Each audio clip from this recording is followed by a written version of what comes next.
I try not to think about Stephen Miller, to listen to Stephen Miller, to look at his little rat-fink face. But sometimes when I'm scrolling Instagram looking for clips, like this evening I was looking for a clip from Jessica Tarlov, I stumble across interviews that he's doing or press conferences that he's giving. Remember, Stephen Miller, totally unelected. Nobody in the United States voted for this dude. But he's basically running the United States of America. He's pulling all the strings, right? While Demented Donnie is letting him roll out his horrible, horrible Nazi agenda. Lest we forget, it's Stephen Miller's plan to turn these freight warehouses into concrete concentration camps that will hold 8,000 to 10,000 human beings each. We are all fooling ourselves if we don't think that those are going to very quickly turn into forced labor and death camps, which is why it's imperative that we organize to make sure that none of those ever open. Okay, I'm not exactly going to give you the shit sandwich here, but before I foist this clip of Stephen Miller on you and we talk about it, let me share a tiny bit of good news. Actually, I might talk about this in a longer video because I'm really jazzed. The folks in Newport, Oregon have blacked ICE from putting in a detention center on the Oregon coast. As a former resident of Lincoln County, we used to live in Siletz, and as an Oregonian, I am so proud of all of y'all. We found out a couple of days ago that ICE has decided to drop their attempt to try and put a detention facility in Lincoln County, and that's specifically because of the residents who organized and pushed back over and over and over and said, absolutely, you are not welcome here. Right, Stephen Miller wants to put concentration camps all over this country. The folks in Newport, Oregon, both the residents and local government said, fuck off, no. Okay, now pivoting from that win, and any win against the regime, any win against Stephen Miller is a really, really important victory that we should celebrate. And now I'm going to unfortunately make you watch this clip of Stephen Miller. I'm super, super sorry.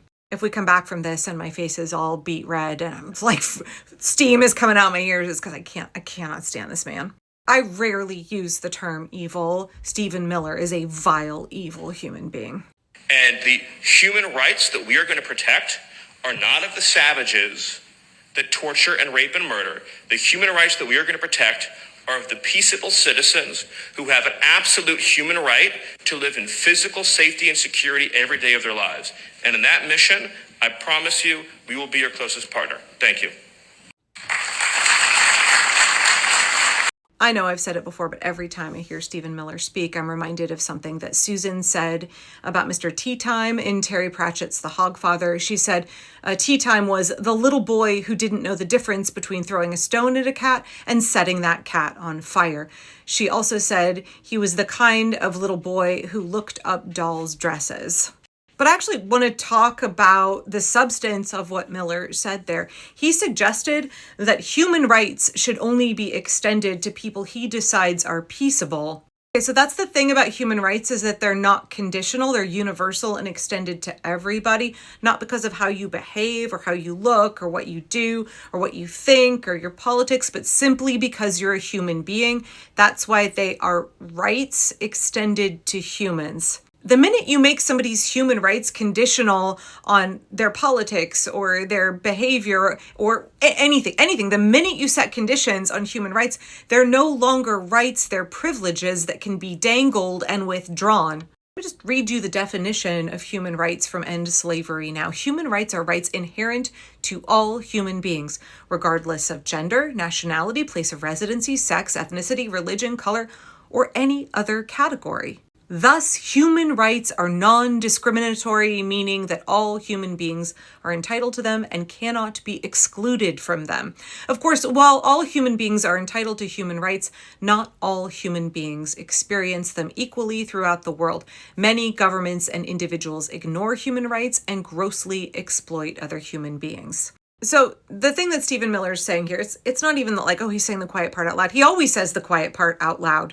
He's not shy about his hateful politics. He's not shy about his nationalism and white supremacy. He's not shy about his Nazi ideology. Again, wild from a man who is descended from Jewish refugees from what is now Belarus. So when he says the human rights we're going to protect are the human rights of peaceable citizens, we understand what he's saying there, right? He gets to define what peaceable means. And we've seen over and over and over again, Stephen Miller, Donald Trump, trying to claim that Black folks in the United States are thugs and criminals and violent urban street youth. It's always this framing of Black Americans as violent, as not peaceable.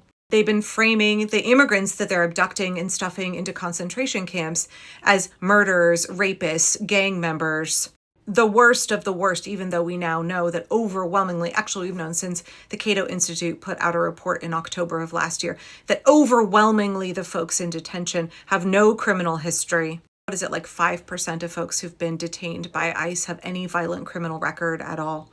Abducting moms with 2-month-old infants, pregnant women. They're abducting 5-year-olds, kindergartners, 80-year-old grandpas, American citizens. But none of that matters because Stephen Miller wants to be able to define what peaceable looks like. And he sure as fuck has been laying the groundwork, the rhetoric, to make it very clear he doesn't mean black folks, he doesn't mean immigrants. And likewise, he doesn't mean political dissidents, right?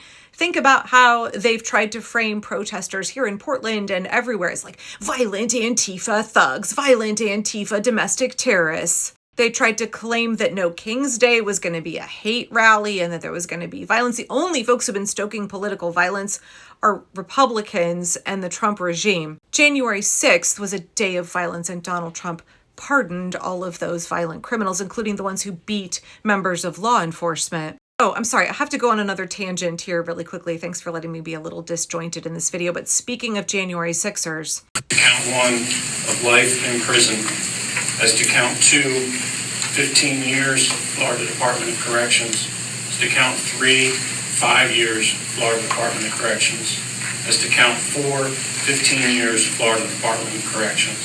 As to count 5, 15 years, Florida Department of Corrections. And as to count 6, you were found not guilty. And the court finds that you qualify as a sexual predator, and I'm going to designate you as such. That was reporting from WFLA Florida on March 3rd, where Andrew Paul Johnson, who was a January 6ther who had been pardoned by Donald Trump, was being sentenced to life in prison for multiple accounts of CM and CSAM. Right? The folks that Donald Trump and Stephen Miller pardon, who they consider peaceable, are January 6th rioters and PDF files. But they're going to want to call political dissidents anybody who opposes the regime, anybody who wants to exercise their First Amendment right to free speech, to protest. They're going to want to call all of those folks not peaceable and therefore not deserving of human rights.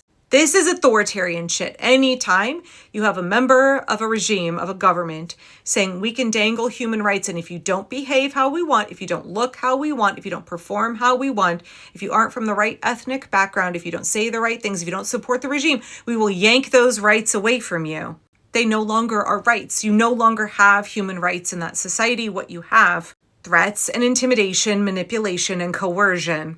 If you say your rights are conditional on you doing what we want, then you're using those rights to coerce behavior. That's not a free society. That's an authoritarian society. I don't know, listening to this speech by Miller, I understand he doesn't care about the Constitution. I understand Donald Trump, Project 2025, Stephen Miller, their whole goal has been to dismantle democracy, demolish the Constitution bit by bit.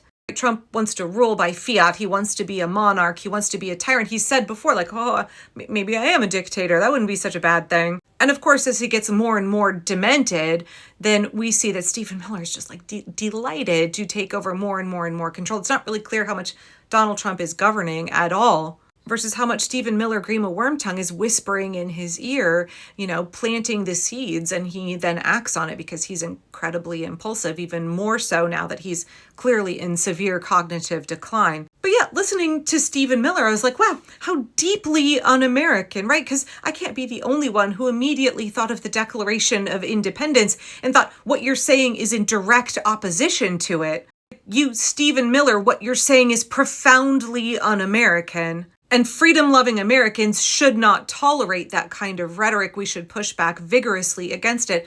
Because after all, our Declaration of Independence says we hold these truths to be self-evident, that all people are created equal, and they are endowed by their Creator with certain inalienable rights, that among these are life, liberty, and the pursuit of happiness. Our rights are inalienable. They are God-given to every single American. These are basic rights for all of us. They're not contingent on what Stephen Miller and Donald Trump want. And it's really important that we call out this rhetoric from Stephen Miller because it's unhinged, it's un-American. It's absolutely absurd. This is not how we will be doing things here.